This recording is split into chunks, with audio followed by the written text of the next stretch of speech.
Over the last couple of months, I've done a lot of spotlights on certain recruiting classes from certain positions from certain years. Primarily, I cover the quarterback spot, but in today's video, I wanted to examine the 2021 wide receiver class. Out of the top 10 guys, some of them are in the NFL right now and became superstars in college, while others I had never even heard of. It was pretty much truly black and white for the top wideouts in 2021, and in today's video we're going to go through the top 10 guys and talk about what has happened to them in the last 4 years. But before we get started, if you're a big fan of college football, be sure to subscribe to the channel, leave a like if you support today's video, and let me know what player, team, topic, or situation I can cover next. Now let's go ahead and get started and talk about the 2021 wide receiver class. So number 10, we have a guy who is an absolute failure in terms of the football field, but he makes up for it in a great way, as he ended up becoming a baseball star. Coming out of Malvern Prep High School in Pennsylvania, Lonnie White Jr. was one of the top players in the class of 2021, as 24/7 Sports had him listed as the number 10 wideout and the 74th overall player nationally. He ended up deciding to commit to the Penn State Nittany Lions, but he was indifferent as he had also committed to Clemson for baseball at one point, but he decided to go all in on baseball as he was eventually drafted with the 64th overall pick in the 2021 MLB draft by the hometown Pittsburgh Pirates, or home state I mean. He signed with the team for $1.5 million and did eventually make his rookie debut. Sure, the guy was a bust on the football field, but it's because he literally never played. You know how I said this class was pretty black and white? Well yeah, you jump up one more spot and you go from a guy who never played football in Lonnie White to now Brian Thomas Jr., who was the best rookie receiver in the NFL last year. Brian Thomas ended up going to Walker High School in Louisiana and was both a football and basketball star. And after having 17 touchdowns as a junior and eventually being an All-American, he would commit to LSU and he was listed as the number 9 receiver and the 69th overall player in the country. Brian Thomas Jr. ended up having a slow start while he was at LSU, but then he blew up. He ended up having 31 catches for 361 yards and 5 touchdowns in 2022, and then alongside Malik Neighbors in 2023, he went berserk. He ended up catching 68 passes for 1,177 yards and 17 touchdowns. This guy was a touchdown magnet and would help fuel Jaden Daniels to the Heisman Trophy, and he would declare for the 2024 NFL Draft. Thomas Jr. would end up getting drafted by Jacksonville with pick number 23, and just like Justin Jefferson a few years earlier, this was an immediate steal. Last year for Jacksonville, Brian played in 17 games, catching 87 passes for 1,282 yards and 10 touchdowns. He's one of the brightest young stars in the NFL, and this guy was 100% a hit. At number 8, we have a guy who deserves his own video, and it is another low. His name is Dion Smith, as coming out of Jackson Academy in Jackson, Mississippi, Dion Smith was a legend. While only having 640 yards and 7 touchdowns as a senior wasn't all that great, he was an absolute insane athlete and decided to also commit to LSU. LSU had grabbed another big-time receiver in Dion, but unfortunately things would not go smoothly for him. After participating in spring practice, he'd never get an opportunity to play on the field, and academics would end up biting this guy badly. After the season was over, he would try to transfer over to Ole Miss, but was instead denied eligibility. He'd have to go to Holmes Community College, where he absolutely balled out, and then came back to Ole Miss. Unfortunately, he once again didn't academically qualify in 2024, so Dion Smith went from not doing anything at LSU his first year to spending the last 2 years basically in detention for academics. He has not been able to get on the field, but it looks like he finally will get on it this year. At least I hope so. This would be huge as Ole Miss lost their top 3 receivers, and Austin Simmons needs a guy to throw the ball to. Dion Smith is a tragic story, and it's hard to call him a bust because his issues are in the classroom and not necessarily on the football field. But we'll have to wait and see what happens. Goodness gracious, at number 7 we have another guy who could just not figure things out, and that was Ajayi Hall. I've been hearing about this guy for years, as coming out of Bloomingdale High School in Florida, he was rated as a 5-star recruit by some sources, but ultimately would decide to go to Alabama. He was bumped down to a 4 on 24/7 Sports, and the whole saga with Ajayi Hall ended up starting. In 2021, he ended up catching 4 passes for 72 yards, which I guess is fine, before then deciding to transfer to Texas for 2022. Unfortunately, Ajayi didn't really get on the field, as he was suspended indefinitely for criminal mischief. He ended up catching 1 pass and entered the portal for a second time.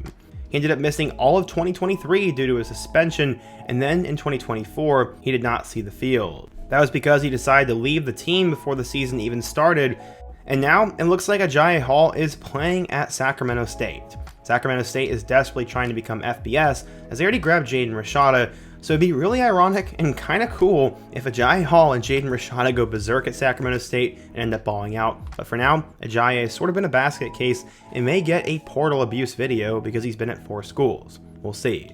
Up next, we finally get back to a player who actually stepped on the football field, and that was Cody Jackson. He was a 4-star receiver from Foster High School in Richmond, Texas, and he was ranked as the 60th overall player in the nation.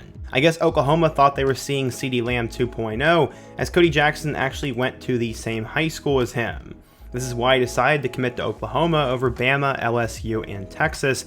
And as a senior, he had 59 catches for 947 yards and 12 touchdowns. This guy was honestly pretty good. In his freshman season at Oklahoma back in 2021, Cody saw the field a little bit as he caught 5 passes for 45 yards. Sure, the numbers were pedestrian, but hopefully he would take the next step. It does not look like he saw the field at all in 2022, so in 2023 he decided to enter the transfer portal and would pick Tarleton State. He went down to the FCS, but after not seeing the field in his first year, it looks like 2024 he kind of blew up, finishing with 29 catches for 490 yards and 8 touchdowns. Honestly, that is great for him. I also forgot to mention that he had transferred to Houston originally, but was no longer with the program, so something happened there. But overall, he ended up playing a little bit at Oklahoma, couldn't get on the roster at Houston, and then wound up at Tarleton State, where he put up decent numbers. Unfortunately, the guy has been a bust because a top 6 receiver doesn't usually end up at the FCS level, but that's where he is. He's done alright. No one can give LSU flack for how they evaluate the receiver position, as they have produced some ridiculous talent, especially at the NFL level from LSU the last couple of years, but the guy at number 5 ended up being a bust for them, and that is Hilton Jr. I've been hearing about Hilton for quite some time now, as he ended up at Jakory High School, which is located in Louisiana, and the guy has been playing for what seems like forever. This is all because of injury issues, but after a big junior season in which he caught 43 passes for 846 yards and 11 touchdowns, Hilton would sign with LSU a year later. He ended up starting 1 game during his freshman year. He would end up starting 1 game his freshman year and caught a touchdown pass, but 2022 the injury started. He had 7 catches for 100 yards, but he dealt with a nagging injury pretty much all year long. 2023 was his best season yet, as he caught 13 passes for 225 yards and 2 touchdowns, but this was due to him actually being healthy. 2023 was really difficult for him, as he'd missed the first 7 games of the year with a lower leg injury, and they definitely could have used him because they had lost both Brian Thomas Jr. and Malik Neighbors, but they ended up being fine after all. But for Hilton, his career has been defined by difficulty and injury, as he just cannot really stay healthy, and despite being one of the best athletes on the team, has just not been able to put it all together. He's back in 2025, and many are once again projecting him to be the top receiver. We'll have to wait and see, and I hope he stays healthy. Back in 2021, Ohio State was recruiting the receiver spot really well, and Jaden Ballard was just sort of the next in line. While scouts somewhat disagreed on him, 24/7 would list him as the number 4 receiver in the nation and 55th overall. He was supposed to be a star is what I'm saying. This was because he ended up having 25 touchdown passes over his final 2 years, as he went to Washington High School in Ohio. Ballard decided to stay home and go to Ohio State, but unfortunately he was stuck in a log jam. He caught 1 pass in 2021, 8 passes in 2022, and 2 passes in 2024. He ended up not being much of a factor in 2023 either, and after nearly 4 years at Ohio State, he would decide to transfer to Wisconsin for his final season. The Badgers are not exactly known as a receiver factory, but maybe Ballard will finally be able to put it all together, have a good season, and go off to the NFL. We'll see how Billy Edwards Jr. is going to do, but for now, Ballard will go down as a bust, and I think he probably picked the wrong school. And number 3, we have a guy who absolutely was a success, and that was Troy Franklin.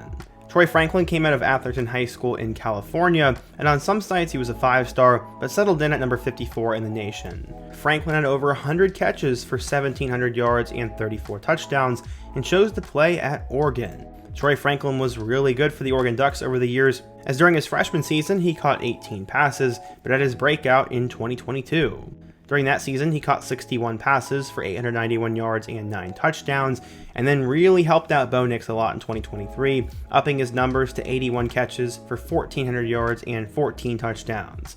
Franklin was one of the best receivers in all of college football, which is why he was drafted with pick number 102 in the 4th round by the Denver Broncos. They reunited him with Bo Nix, and last year as a rookie, he caught 28 passes for 263 yards and 2 touchdowns. Many believe he could be a breakout player this year, and Troy Franklin definitely was a success. He's our second guy on the list who was drafted. At number 2, we have a guy who blew up really quickly, but sort of fell off, and then kind of saved his career. That was Jakory Brooks, as he was the number 2 receiver in the nation and one of 2 5-stars on the list. Jakory would end up spending a couple of years at Booker T. Washington before transferring over to IMG, and he put up really big numbers while he was there. He would decide to commit to Alabama, where Jakory ended up having 15 catches for 192 yards and 2 touchdowns.